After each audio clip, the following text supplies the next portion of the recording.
Alright, making a new video here, and I'm going to start with a little bit about me. On this particular video, I want to let those who don't know me, don't know anything about me, kind of get an update of where I came from, what I'm doing. Talked to a lot of people recently, had no idea what I did. They contact me. They hadn't even gone to my website, which is idcdevices.com. I'm on Facebook, IDC Devices, on Facebook. My email, idcdevice@yahoo.com. Started out in 2010 and just doing hacks and stuff. I've always been interested in the paranormal anyway. And for a little while there, I was with Maine Ghost Hunters. Somewhere towards the end of 2011, I founded PI Team, Paranormal Investigation Team. It's under New England Paranormal Investigation Team. And I wanted, the devices I wanted weren't out there. I've always, all my life, built my own stuff. I've always liked building my own stuff. So it wasn't a stretch for me to start making my own devices. Being an electrician, I knew what the environment was like. I knew, and then researching what I didn't know about the environment outside of the physical electricity that I had been working with in buildings, and I was a generator tech in the Marine Corps, so I knew electronics. The rest of it's all self-taught, the way most of us are in the paranormal field. Each one of us has our own little specialty. A lot of times in our life outside of the paranormal field, and we bring that with us when we come into the field. Some of us were scientists, some of us were electricians, mechanics, whatever. So you bring that expertise into the field with you. Me, the electrical background. Everything else I had to learn outside of what basics I was taught in school about electronics and the history of electrical. I had to learn the rest of it. And so knowing what I wanted in a device and knowing that I couldn't find it, I started building my own devices. And I've never meant to build a ghost box. I had seen something about a ghost box. I did not know who Frank Shumsern was. This was back in 2010. So I researched, found out who he was. I found out about, is it RTSC group, Yahoo? And I joined that group. And that's where I met Frank Shumsern, and I met Steve Halty online. I believe Bill Chappell may have been a member back then. I know very little about Mr. Chappell also. But I went back and forth in discussions there. But there was mainly ghost box stuff in there. And ghost box was not necessarily what I wanted to build. I wanted to build my devices, testing devices. And then I decided that other paranormal investigators would like to be using my devices. I had a lot of people ask me about them. Even back before I started PI Team, a lot of people were asking me about them. So I started building for various individuals and various teams in the Northeast. And I was building devices for them. And building my own devices, testing my own devices. I wanted to go out into the public. So somewhere in 2011, near the 2011, I developed IDCdevices.com. Mine, I called it IDC, Interdimensional Communication. Just some little quip I come up with. And then I wanted a name for the actual box itself, so I came up with Intercom Box. Interdimensional Communication Device. So that's where I came up with Intercom. Like I say, Ghost Box I felt was going to be the vehicle I was going to use to get my devices into the field. People were buying a few devices here and there were some things on the market. But from what I was seeing at that time, now this is back before Facebook and before I was involved with Facebook or anything, we're talking about 2011, 2012. I had decided to stop hacking, or I had went from hacking these ghost boxes to ripping the guts out of them and putting them in my own devices. It wasn't until recently that I developed how to use my own digital tuner and program it and everything on my computer, and which is working very well for me, because I never really cared for any of the analog tuners I was ripping out of these devices. And I didn't care what it was. It was a Sony, Kenwood, I didn't care how expensive it was.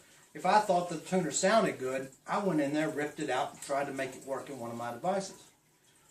Well, like I say, my main objective was to always build paranormal investigation devices.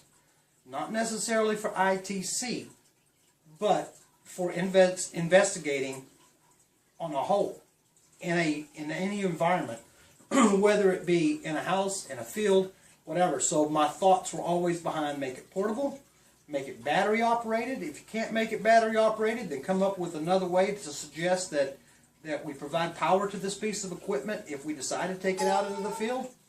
Of course, me and Frank didn't see eye to eye, and a lot of y'all know Frank didn't think you had to go anywhere for ITC. And I believe Frank is correct. You don't have to go anywhere for ITC. However, my interests lie in investigation. I'm curious. I want to investigate. Communication is great. Communication I'm using as my vehicle to get to you guys. However, my ultimate goal is, always has been, and always will be, to build a piece of equipment like this one here that does something.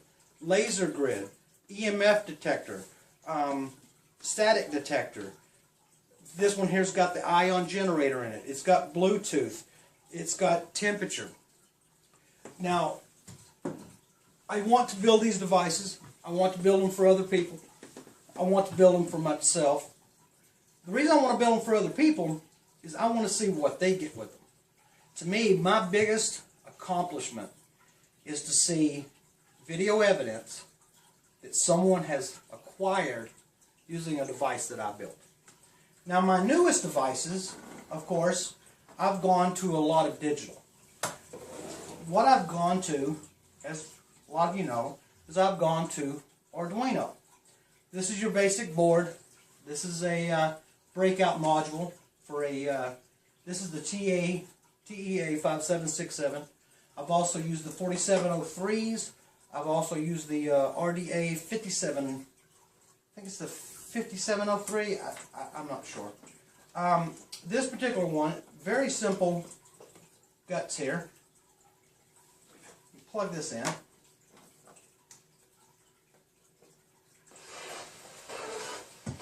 Now this is a very simple little setup right here. Here's the board which I've programmed to tell this chip, this module breakout board, what I want it to do. Now this one here doesn't have the scanner on top. I could hook one in and start scanning with it at any time. There's the external antenna, which I'm now using myself as the antenna on it, pretty much. That's my newest tuners. This is what you would see. This is the biggest guts inside of my device, inside of any of my devices. Now, once you look inside there, you're going to start seeing lots of other little things in there. One second, I'm stepping out of camera. If you were to open it up, you will start seeing little things like this, and this, which are amplifiers. You need those things because this right here, this is battery operated speaker, so it's got an amplifier in it. This is not an amplified signal. However, with a headphone it would be just fine. Now this particular little model right here actually comes with a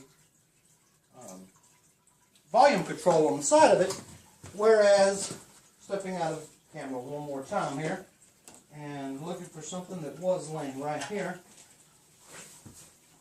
this is a different TEA 5767 module.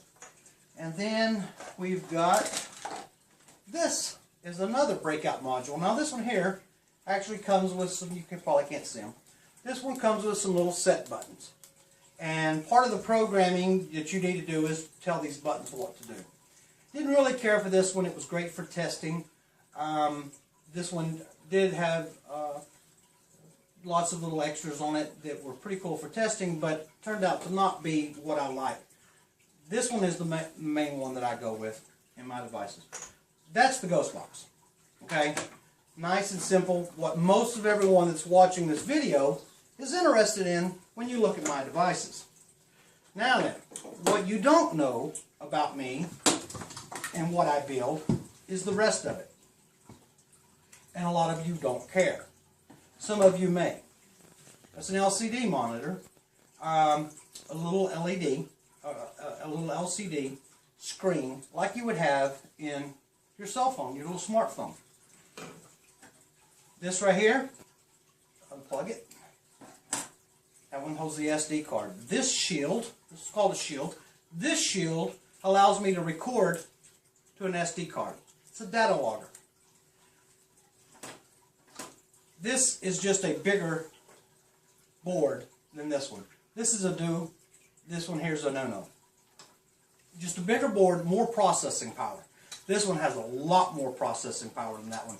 This one's got the T8 Mega 368, so 32K clock on this one, whereas this one I believe is clocked at 16K hertz. This one here is 32, so a lot bigger. A lot more capabilities with this one.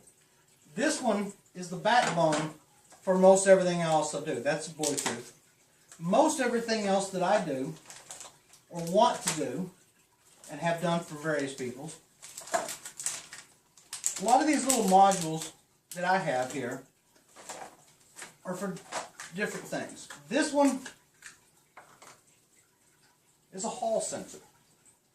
This one here, coupled with this,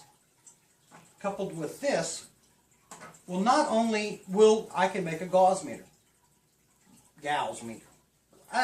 Is it gauze or gauze? I don't care. I'm just no redneck. Anyway, so let's call it gauze, milligauss. So what happens is with this particular one, once I program this on this screen, you can see just like on a regular milligauss meter, you'll be able to see your milligauss.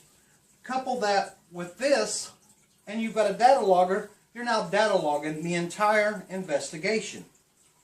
So these are the things that I want to incorporate into my boxes, and I've incorporated into a few barometric pressure readings.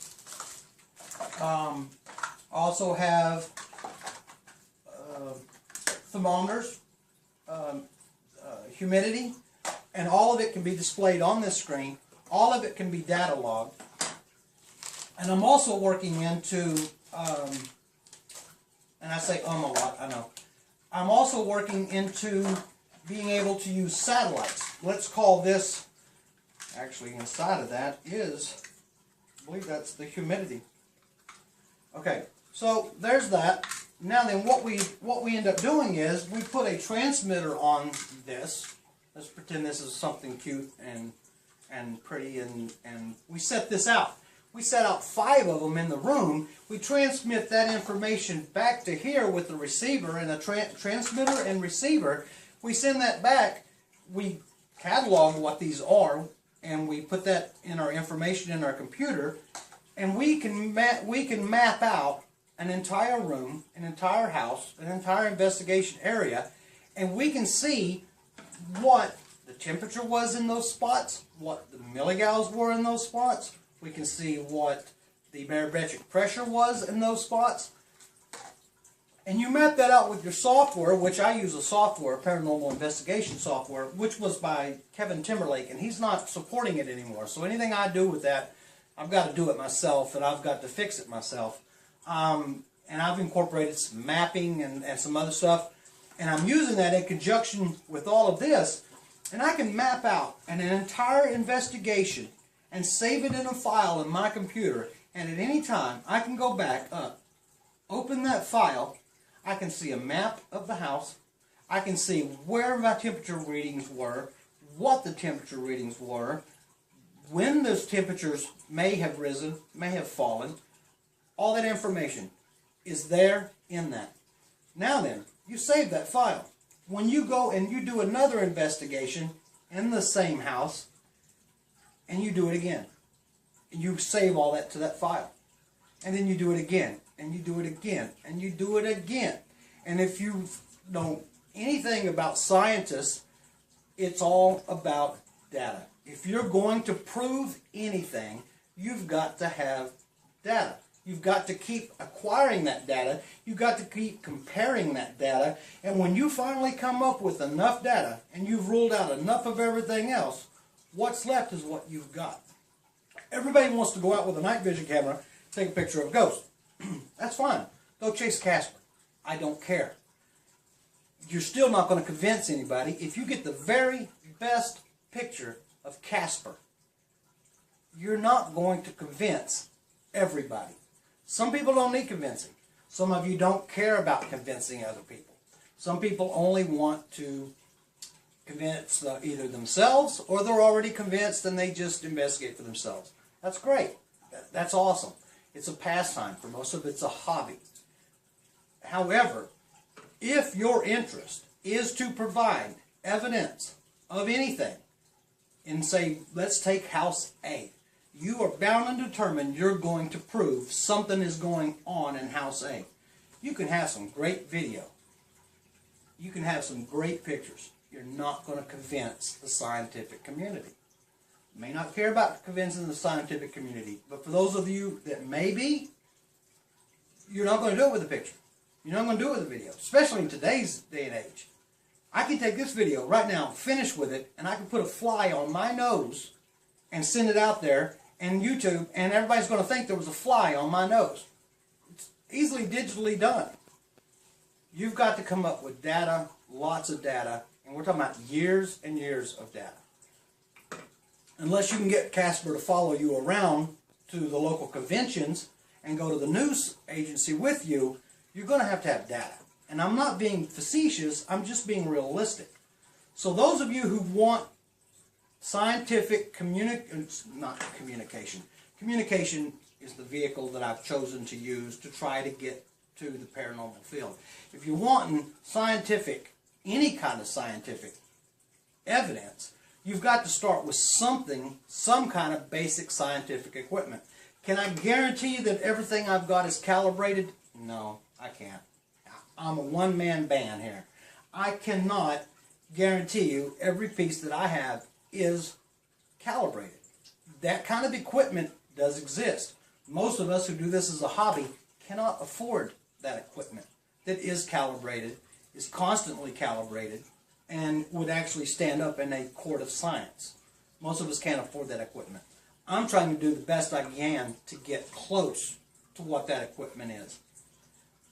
I've been doing this a lot of years. I laid low for a long time. Out of my own choice. I laid out of the limelight. I didn't want to have anything to do with it. I've since discovered I'm my own worst publicist. A lot of things I can do in this world, publicity doesn't seem to be one of them. No one seems to get what I'm doing. No matter how many videos I put out, no matter how old these videos are, some new piece of equipment comes out, everybody goes hot shit over it, and I'm like, been there, done that. You want one? You want two? How many you want? I'll customize it with your name engraved on it. I don't care. I will build what you want me to build. I can be your own IT department. I can be your own R&D, your own research and development department. And I will try to do it as cost effectively as possible. Why? Because I love to do it, and I'd love to see evidence other than some security video from an elevator or some audio clip on Facebook or SoundCloud. You're convincing yourself, you're convincing some of the other ones out there, but you're not doing anything for convincing the scientific community. So if you're interested in convincing the scientific community and having anything that you've ever had actually be looked at in the future, and you want to be remembered somehow of giving something to this field, I'm not saying buy my device. I'm saying you're going to need equipment. And I'm not talking about Sony Night Shot. Okay? It's been done. And Zach Baggins and ghost hunters and house hunters and whatever else hunters you got out there, they've been there, they've been scratched, kicked, bit, danced with, you name it, they've done it. They've been to castles in Ireland, and still, if you look up ghost, it's fictitious. So you look it up in any dictionary, it's fictitious. So you can have all the audio, all the TV channels you want, it's still the paranormal, it's still paranormal, it still seems fictitious. At one time, the world was flat. We now know it's not. At one time, the sun revolved around us. We now know that that's not true either. There's a lot that we thought we knew. There's a lot that we think we know. We don't know shit yet, guys. But with equipment, with time, generations even, not necessarily our generation, with generations even, eventually it's going to come to light. But if you're wanting to try to do something now, build your own devices. Don't necessarily use mine, build your own. If some of these other guys are building them, buy them from them. Work out a deal with them, trade with them, whatever. Get those devices out there, start using those devices, start using that test equipment. But data, you've got to record all the data. And you got to be able to reproduce that data when asked for it. You got to be able to show that data, and we're talking about viable data, not just something written down on a piece of paper. You need something verifiable that has been recorded, that has been gone through. David M. Roundtree, to me, is one of the greatest guys out there to listen to. Read his stuff, talk to him. He really has a scientific mind. He's awesome when it comes to this kind of stuff. He's got his own opinions, but I agree with a lot of his opinions. And he's not the only one. There's a lot of other scientific-based guys out there. I'm not saying anything about ghost hunters. I'm not saying anything about mediums. I'm not saying anything about the way other people do it. I'm saying if you're one of the ones that want to do it, and not necessarily do it the right way, but if you're one of the ones that want to do it and keep compiling that data, then you need to use devices. You need to use something that's going to record it all for you. I'd like to be the one to build those for you, but hey, build them yourself. If you can't get somebody else to build them, you can't afford to build them yourself. That's how I started. And it was a slow process over the last 5 or 6 years. And I'm still learning. Just this morning I was looking up something, and it took me somewhere else, and it gave me a whole brand new concept of how I was doing something, and now I'm researching that, going, all right, that's the route I wanted to take 6 months ago, and why didn't I see that then? So now I'm going to try to go with that route. So all of this stuff that as you try to build them yourselves, or if you buy someone else's and start using them, you're going to start getting your own ideas, and you're going to start developing your own theories, and you're going to start being able to test those theories and start coming up with viable evidence. Alright, this has been a long-winded video. Probably most of y'all didn't even care to watch it to begin with, and you were hoping that some naked dancing girls would come out or something before it was over with. But it didn't. All you got was me. But that's a little bit about me, what I do, what I build, why I build it, and where I came from and where I plan on going, which is to keep building these devices. This stuff here is awesome. This is awesome. This is giving us an opportunity to build equipment we would not otherwise have access to. I don't know if y'all know that or not. I don't know how many of you know anything about Arduino or PIC or any of these, but it's giving us access to build equipment that we wouldn't be able to do otherwise. We just wouldn't. Even your most unscientific person with a little bit of knowledge and a little bit of a skill set and some determination can start taking these things and start building stuff. And you can use those in the field. Trust me, you can use them and you can get evidence. Alright, well thank you for watching. Sorry it was so long-winded. Y'all have a great day. Thank you.